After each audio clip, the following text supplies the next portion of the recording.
আসসালামু আলাইকুম। আজকে আমরা ইনশাল্লাহ জিপিআইবি আর জিপিআইআইবি এই দুইটা রিসেপ্টর সম্পর্কে জানব। তো এগুলো আমরা দেখতে পারি হচ্ছে প্লাটিলেট চ্যাপ্টারে। তো এগুলো হচ্ছে কি সেল মেমব্রেনের গ্লাইকোপ্রোটিনের রিসেপ্টর। তো এখন আমরা পরবর্তী আলোচনায় চলে যাই। তো একটা প্লাটিলেট তো টোটাল তিন ধরনের কাজ হতে পারে। এক হচ্ছে অ্যাডহেশন, অ্যাক্টিভেশন, অ্যাগ্রিগেশন। তো অ্যাডহেশন জিনিসটার মানে এগুলো বুঝতে হলে এই জিনিসগুলোর সাথে একটু পরিচিত হওয়া লাগবে। তো অ্যাডহেশন জিনিসটা একটু দেখি। ধরি আমরা কোনো একটা ব্লাড ভেসেলকে ক্ষত হয়ে গেল, তো ক্ষত হয়ে গেলে কি হবে, তখন নর্মাল যেই এন্ডোথেলিয়ামটা আছে, এন্ডোথেলিয়াম এটাকে সরে যাইতেছে। তো সরে গেলে তখন কি হবে, যে কোলাজেন ছিল ওগুলো কি বের হয়ে আসবে, বাইরে আসতেছে। আচ্ছা, এখন আমাদের আলোচনায় কিন্তু এরকম মানে প্লাটিলেট কি সরাসরি যুক্ত হতে হবে। তো কিন্তু কোলাজেনের যে সরাসরি কি এই প্লাটিলেট যুক্ত হতে পারে না সরাসরি।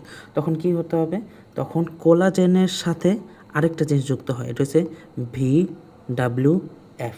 এটা কি ভন উইলব্র্যান্ড ফ্যাক্টর, এটা একটা ফ্যাক্টর আর কি। তো এটা যুক্ত হলে তখন কি হবে, এটার সাথে মানে তখন এই প্লাটিলেট এটা কি যুক্ত হতে পারবে, ঠিক আছে, তখন যুক্ত হতে পারবে। তো মোট কথা যে আমরা যে বললাম যে অ্যাডহেশনের মধ্যে কি এই VWF যে যুক্ত হয়েছে কিসের সাথে, জিপিআইবি এই ঘটনাটাকে বলা হয় হচ্ছে অ্যাডহেশন। তো এরপরে কি হবে, মানে জিনিসটা হচ্ছে কি, বাংলা যদি বলি যে কোনো একটা ব্লাড ভেসেল যদি ক্ষত হয়ে যায়, তখন প্রথমে কি প্লাটিলেটটা সেখানে যুক্ত হতে হবে। এরপর ক্রমাগতভাবে জিনিসটা কি কন্টিনিউয়াসলি এটা অ্যাক্টিভ থাকতে হবে। এরপর কি অ্যাগ্রেগেশন বা মানে সে আরও অন্য প্লাটিলেটগুলোকে আইনার যেন জিনিসটা কি কোয়াগুলেশনটা হইতে পারে, সেটার জন্য কাজ হইতে পারে, ওই কাজটা করা। তো একটা আমরা দেখলাম যে অ্যাডহেশন মানে এটা কি যুক্ত হয়েছে, প্লাটিলেটটা যুক্ত হয়েছে। কখন যুক্ত হয়েছে, যখন জিপিআইবি রিসেপ্টরের সাথে VWF যুক্ত হবে, বাইন্ড করবে। তো এরপরে দেখি অ্যাক্টিভেশন জিনিসটা কি।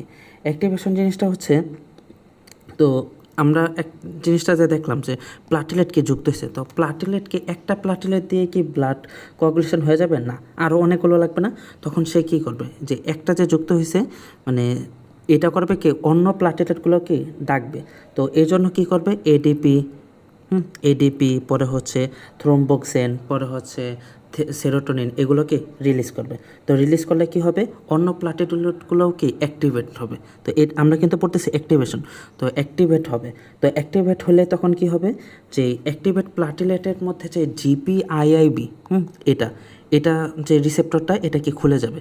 এটা কিন্তু অ্যাক্টিভেট প্লাটিলেট আছে ওইটার মধ্যে থাকে, তো ওইটা খুলে যাবে।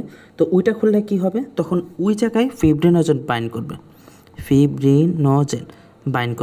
তো ফিব্রিনোজেন বাইন্ড করলে তখন কি হবে, যে মানে এটা কি একটার সাথে আরেকটা প্লাটিলেট কি যুক্ত করবে, ঠিক আছে। তো এই ঘটনাটাকে বলা হচ্ছে অ্যাগ্রিগেশন। অর্থাৎ অ্যাগ্রিগেশন হচ্ছে জিপিআইআইবি প্লাস ফিব্রিনোজেন, আর অ্যাডহেশন মানে কি জিপিআইবি প্লাস VWF। আর অ্যাক্টিভেশন তো বুঝলামই, অ্যাক্টিভেট হওয়ার মাধ্যমেই জিনিসটা কি জিপিআইবি মানে অ্যাক্টিভেট অবস্থায় এর রিসেপ্টরটা থাকে। তখন যে ফিব্রিনোজেন আলাদাভাবে যুক্ত হলো, তখন সেটা নাম হয়ে গেল অ্যাগ্রিগেশন। তো আশা করি আমরা বুঝতে পেরেছি। তো পরবর্তী ভিডিওতে আমরা নতুন কোন টপিক শিখবো। ততক্ষণ পর্যন্ত ভালো থাকুন, সুস্থ থাকুন। আসসালামু আলাইকুম।